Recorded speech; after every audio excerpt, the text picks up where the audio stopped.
Bonjour monsieur, est-ce que vous pourriez nous présenter un petit peu votre association, Oui, bien sûr. Allez-y. Donc, je commence déjà par me présenter. Je suis Robert Desgremont, donc. Je suis ce qu'on appelle un membre de l'Ordre de Malte. Voilà, membre de l'Ordre de Malte. Nous sommes 13 000 dans le monde, 45 associations et à peu près 600 membres de l'Ordre en France. Voilà, et chaque pays a des animations et donc chaque pays divisé en délégations. Voilà, je suis donc le délégué départemental du Vaucluse. J'anime donc je fais respecter les deux fondamentaux de l'ordre que sont la défense de la foi et le service des pauvres et des malades dans le département, enfin dans le diocèse d'Avignon. Alors comment ça se matérialise ?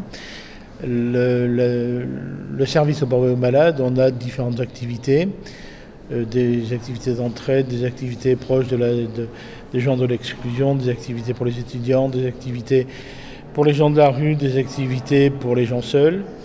Et la défense de la foi, comment appliquons-nous la défense de la foi ? Par une pratique religieuse, bien sûr, et par un lien que nous établissons avec ces personnes-là, avec les gens de la solidarité, avec les étudiants que nous essayons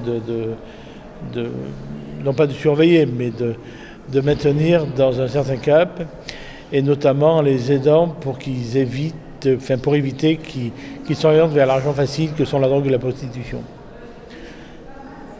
Voilà pour les quelques activités que nous avons dans le Vaucluse.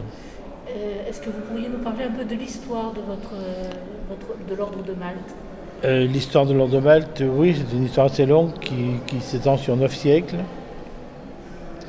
L'Ordre de Malte est un ordre hospitalier, un ordre qui a son siège social actuel à Rome et qui précédemment était sur l'île de Malte, chassé au moment des années 1800, et s'est installé un petit moment en Russie et ensuite à Rome.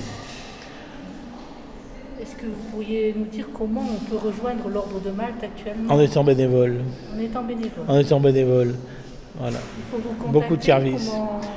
Comment ça se passe ? Est-ce qu'il faut des connaissances particulières ? Voilà, si vous préférez l'Ordre de Malte, l'association française, c'est 37 métiers. Donc vous imaginez bien que tous les bénévoles ont leur place. Ça va très bien du simple bénévole qui nous aidera à faire des cartons jusqu'au professeur de médecine. Ah, carrément, oui. Donc, ah oui. Voilà, et donc... voilà, si vous préférez, on a un code éthique aussi, il y a une équipe de code éthique qui agit dans les hôpitaux qui appartiennent à l'association et qui agit aussi pour le recrutement des personnels. Et actuellement, quels sont vos besoins alors en bénévolat ? Au niveau de la délégation du Vaucluse, donc nous avons bien sûr besoin de bénévoles. Là par exemple, petit exemple, nous mettons en place un système de distribution alimentaire, ce que j'appelle un DMA, dans le diocèse d'Avignon, dans le diocèse d'Avignon avec comme base de départ Carpentras. Et là, il me faudrait des bénévoles pour me donner un coup de main, pour conduire le véhicule, pour aller à la banque alimentaire, pour faire le tour des ramassages et ensuite faire le tour des paroisses pour la distribution. Voilà. Donc il faut un permis de conduire, quoi. Il faut avoir 18 ans. Il vaut mieux. Mais de toute façon, les bénévoles sont très souvent des gens qui sont en fin de chaîne professionnelle et qui sont plutôt disponibles parce qu'ils sont à la retraite. Voilà. On prend tous les bénévoles, mais la priorité on laisse la priorité à nos personnels qui se forment, fassent leurs études et qu'ils appliquent, qui s'occupent de leur famille et de leur vie professionnelle et ensuite ils deviennent bénévoles de l'Ordre de Malte. Il y a des formations dans l'Ordre de Malte Oui, bien sûr, on a des formations.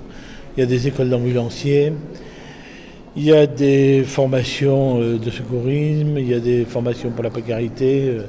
On a tout un panel de formations. Et pour rejoindre une formation, il faut être d'abord bénévole ?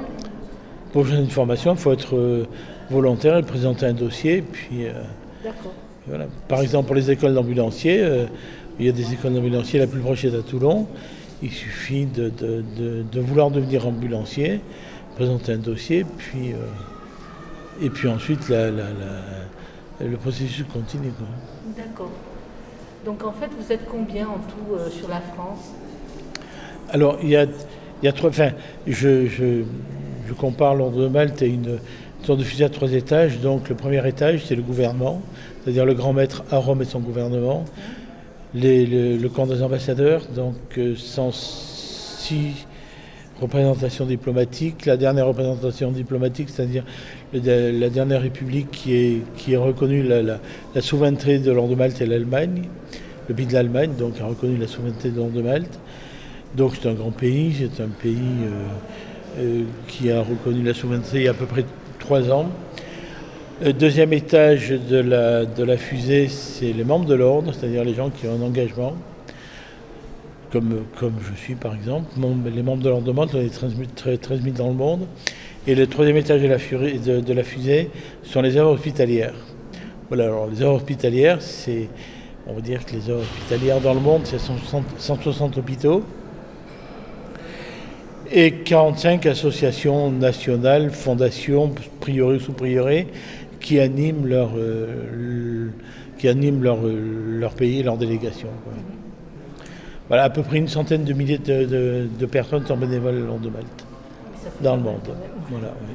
Et au niveau de votre foi, vous faites les choses tous ensemble Ah ben bien sûr. Bien sûr, nous avons une formation spirituelle suivie régulière, et nous avons le grand moment de l'année, c'est le pèlerinage international à Lourdes, où là ça a rassemblé à peu près 8000 personnes entre les membres de l'ordre, les bénévoles et les malades.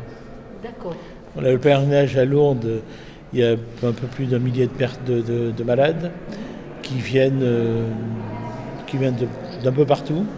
Il y a des Cubains, il y a des Américains, des Polonais, des Russes, des Français bien évidemment, des Italiens, des Espagnols. Et les membres de l'ordre participent à ce pèlerinage. Ils animent le pèlerinage avec les chapelains, les animateurs spirituels, parce que vous avez, au sein de l'ordre, nous avons des confrères qui sont des...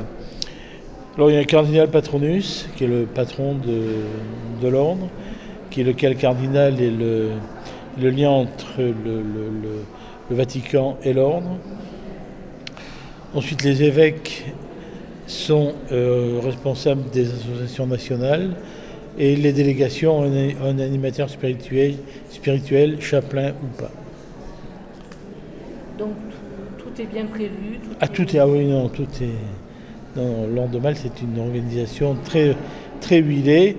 Alors très peu de personnes connaissent l'Ordre de Malte, parce que je crois qu'à titre info, il y a 0,5% de la population qui a entendu parler de l'Ordre de Malte. Donc vous imaginez 0,5% de la population qui a entendu parler, c'est-à-dire que très très peu de personnes connaissent l'Ordre de Malte en France. Vous avez un site internet ? Ah ben bien évidemment, oui. Donc oui. Les gens peuvent vous contacter. Ah oui, bien sûr. Bien sûr, il y a un site internet donc, qui raconte l'histoire de l'ordre, l'international, le national, et au niveau local, donc on tape Ordre de Malte de Vaucluse 84, et là apparaît un numéro de téléphone, c'est le mien. Donc tous les bénévoles qui voudraient vous rejoindre pour votre... peuvent m'appeler. Voilà, là actuellement, nous recherchons quelques bénévoles, 2, 4 ou 6, plutôt des binômes, pour animer cette distribution mobile alimentaire. Voilà, donc... qui va commencer à l'hiver, quand on veut. Quand on veut, ça peut commencer demain si on a le personnel. D'accord. Voilà, on a le matériel, j'ai toute une série de conventions avec différents organismes, la préfecture, la banque alimentaire, les grandes surfaces. Voilà.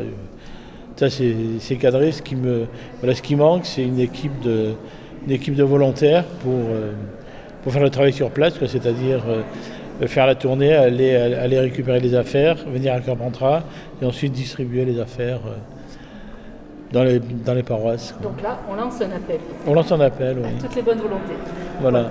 Merci beaucoup. Et puis, merci beaucoup de votre entretien. Une bonne continuation merci. Et qu'il y ait beaucoup de bénévoles qui viennent vous rejoindre. Voilà, merci beaucoup, madame. Au revoir.